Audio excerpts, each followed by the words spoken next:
Halo semuanya, perkenalkan nama saya Catherine Stefani dengan NIM 08011382328093.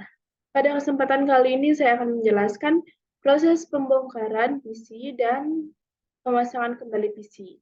Nah, yang pertama pada saat pembongkaran itu dimulai dengan memindahkan tutup casingnya.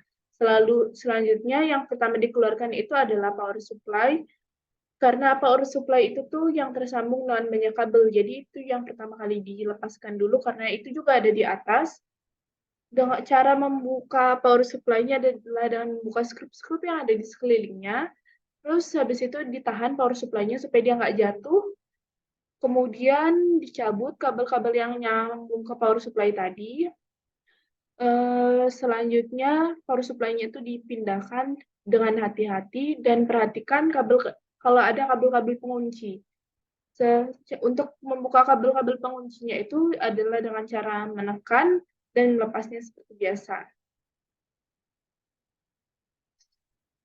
Setelah semua kabelnya itu tuh dilepaskan, kita bisa memindahkan power supply-nya dengan hati-hati.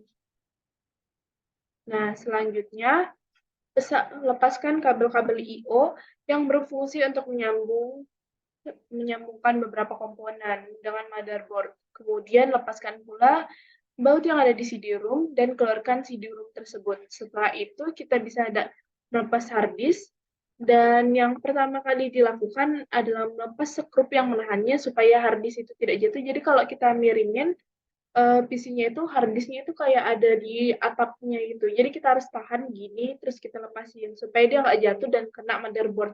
Karena kalau dia bisa apa jatuh ke motherboardnya itu bisa rusak motherboardnya.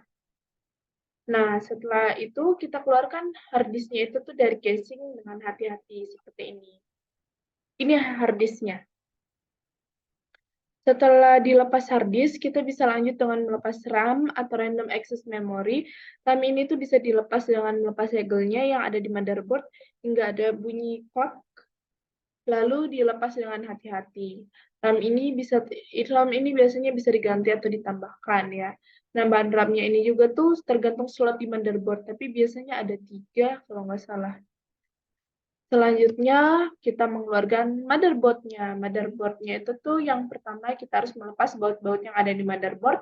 Kemudian kabel-kabel yang di motherboard itu tuh kita lepas secara hati-hati. Terus, udah. Di motherboard itu ada heatsink yang ada pas di atas prosesor. Karena fungsinya heatsink ini tuh untuk supaya kan prosesor itu tuh nanti muter kalau laptopnya hidup. Jadi heatsinknya ini tuh berfungsi supaya prosesornya itu nggak terlalu kepanasan. Nah, di samping prosesor dan heatsink ada slot RAM atau tempat untuk menaruh RAM. Di sisi lain prosesor tadi ada tempat yang menaruh VGA yang bisa membantu proses booting di BIOS dan bisa meningkatkan performa BIOS.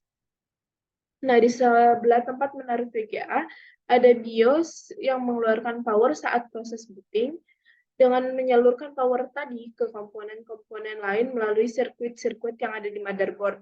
BIOS-nya ini tuh nggak bisa dicabut lagi, jadi untuk meningkatkan fungsinya biasanya dilakukan penambahan VGA. Nah, untuk merakit komputer, pertama-tama kita persiapkan dulu motherboard, disambungkan dengan prosesor, heatsink, RAM, dan VGA. Kalau pakai VGA, jadi kayak apa aja yang ada di motherboard itu dilengkapin dulu, baru selanjutnya motherboardnya ditaruh. Karena kalau ditaruh dulu, nanti susah masukinnya. Nah, setelah itu, sambungkan kabel-kabel yang tersambung ke motherboard, supaya lebih rapi, kabel-kabel tersebut itu bisa diikat dengan karet atau kawat tapi kawatnya itu yang udah dilapisi sama plastik. Ini contohnya gambarnya setelah itu bisa dilakukan dengan pemasangan hard disk tadi. Hard disk itu bisa dimasukkan dengan dua posisi, yang itu melintang atau tegak. Ini dari yang bagian atas prosesornya, PC-nya. Jadi bisa gini atau gak gini. Hmm, gini atau gini deh kalau nggak salah. Eh, Asalkan yang paling penting itu tuh diperhatikan agar lubang kabel I/O-nya itu nggak terhalang. supaya bisa masukin kan.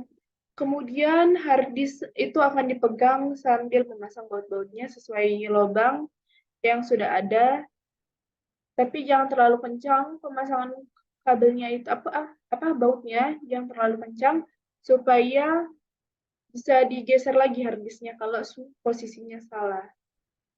Ini foto pemasangan hard disk. Selanjutnya bisa diikuti dengan pemasangan CD-ROM, tetapi karena PC-nya ini tuh oh, CD-ROM, terus di CD-ROM itu tuh ada baut, nanti CD-ROM-nya itu dimasukin, terus dikasih baut.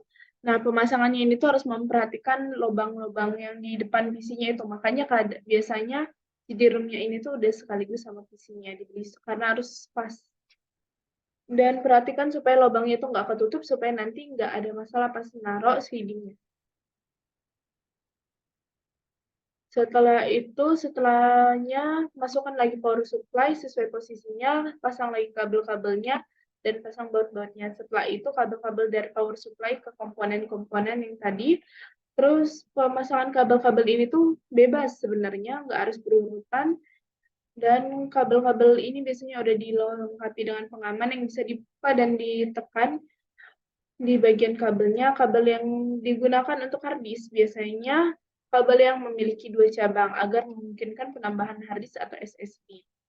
Selanjutnya pasang CD-ROM beserta kabel-kabel yang penahan CD-ROM, kemudian diselesaikan dengan pemasangan kabel I/O dan pengujian apakah perakitan berhasil atau tidak dengan cara menyambungkan casing dengan daya dan melihat apakah si casingnya itu hidup atau tidak. Bisa dilihat hidupnya itu dari lampunya.